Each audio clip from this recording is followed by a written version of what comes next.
Merhaba Colin'im. Ben Bıyıklı Arı. Bugün de farklı bir video çeşidiyle karşınızdayım. Büyük bir çoğunluğun da olduğu gibi elinizde biraz gelişmiş bir tost makinesi olduğunu biliyorum. Bu oyun ufkunuzu genişletmek için oldukça iyi bir fırsat. Bırakın da ultra mega sistemleri olan zevksiz gamerlar aynı oyunları oynayıp dursun. Unutmayın, her şey dış güzellik, yani grafikler değildir. 1. Starbound.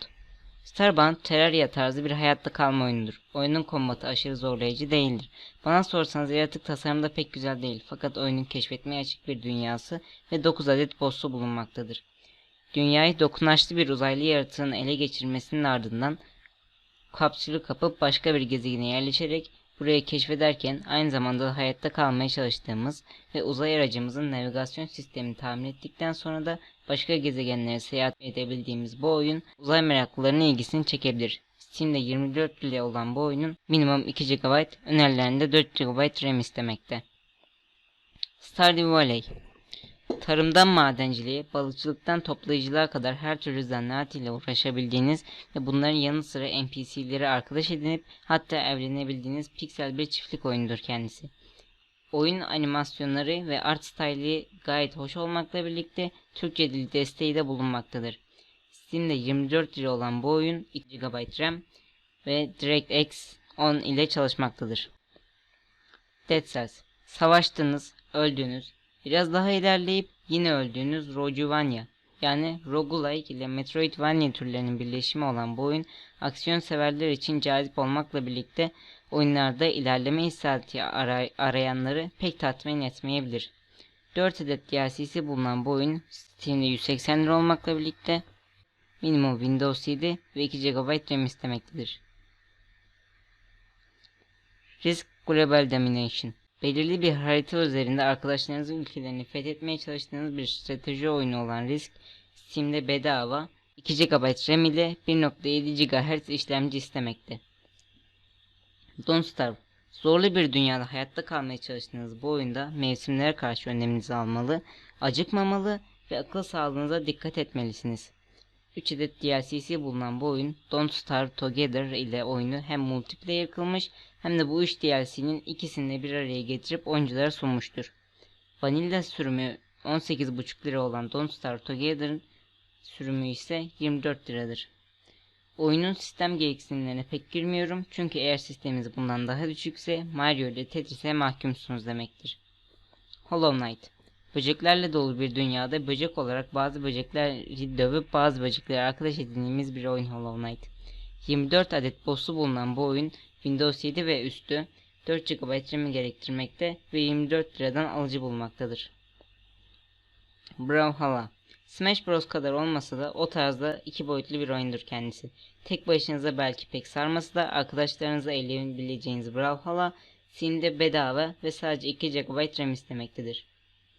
Spore Galactic Adventures.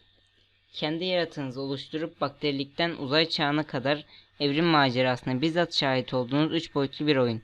Ayrıca oyunun hikaye modu da mevcut. 2 GHz işlemci hızı gerektiren Spore Steam'de 129 lira. Celeste. Dağa tırmanıyorsunuz. Platform oyunu falan. Bu oyun hakkında anlatacak pek bir şeyim yok çünkü en fazla 1 saat beni kendine bağlayabildi. Şu anda indirimde olan Celeste 31 liradan 7 liraya 75 kuruşa düştü. Enter the Gungeon. Silahınızı kapıp mermilerin olduğu bir zindanda aksiyona katıldığınız bir roguelike. Oyunun başında birbirinden farklı 4 karakter sunan Eto, Steam'de bedava mı? Şaka mı yapıyoruz? Neyse. Age of Mythology. Age of Empires'ın fantastik hali ve oldukça eski olan Age of Mythology Steam'de 49 lira ve kompleks bir sistem gerektirmiyor. Age of Empires. Yılların oyunu Age of Empires. Eğer canavar gibi bir bilgisayarınız varsa Age of Empires 4 oynarsınız. Eğer sisteminiz fena değilse Age of Empires 3, kötü bir sisteminiz varsa Age of Empires 2, oldukça eskilere düşkün biriyseniz Age of Empires Rise of Roma oynayabilirsiniz. Prince of Persia Sands of the Time. Ubisoft Studios'un sevdiğim yapımlar arasına girmeyi başarmış bir oyundur Pers Prensi. Gerek mekanikleri, gerek kombatı, gerekse level dizaynı ile heyecan verici bir oyun. Başta kolay ve oldukça eğlenceli olsa da oyun ilerledikçe zorlaşıyor. Oyun 3 boyutlu olmasına rağmen kompleks bir sistem gerektirmemektedir ve 45 liradır. Shovel Knight. Oyun kürek kullanan bir şövalyenin etrafında dönüyormuş gibi gözükse de aslında başta başka bir karakter seçebiliyoruz. 8 bit grafiklere sahip Shovel Knight serisi 5 oyundan oluşmaktadır. Bunların 5'ini de satın alabileceğiniz paket Steam'de 61 lira. Untitled Goose Game. Untitled Goose Game, masum bir köydeki kaçak bir kaz rolünde oynadığınız bir oyundur. İnsanların arka bahçelerinden ana caddedeki mağazalara ve köy meydanlarına kadar kasabada dolaştığımız, bol bol vakladığımız ve genel olarak insanların günlerini mahvettiğimiz sevimli bir oyun. Ayrıca oyuna yakın zamanda eklenen güncelleme sayesinde artık bir arkadaşımızı daha oyuna dahil edebiliyoruz.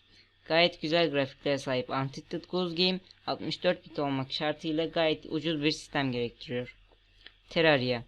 Önyargılı bir kesim bu oyunu 2 boyutlu Minecraft olarak tanımlasa da oyunu gerçekten oynayanlar öyle olmadığını anlayacaktır. Müzikleri, silah çeşitliliği ve meydan okuyan kombatıyla oyuncuları kendini çekmeye başaran Terraria, Steam'de sadece 18 lira. Web.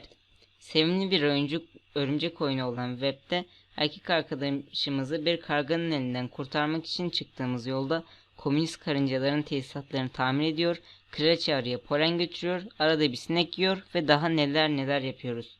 Sadece Windows'ta olan Web, Steam'de 18,5. Mountain Blade Warband.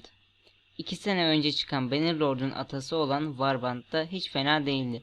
Orta çağda bir kahraman olarak ordumuzu toplayıp atımızı düşmanlarımızın üzerine doğru sürdüğümüz ve kendi krallığımızı kurabildiğimiz bu oyun son zamanlarda oynadığım en güzel oyun olabilir. Üstelik yerli malı yurdun malı. Yani Türk yapımı. Steam'de 30 lira.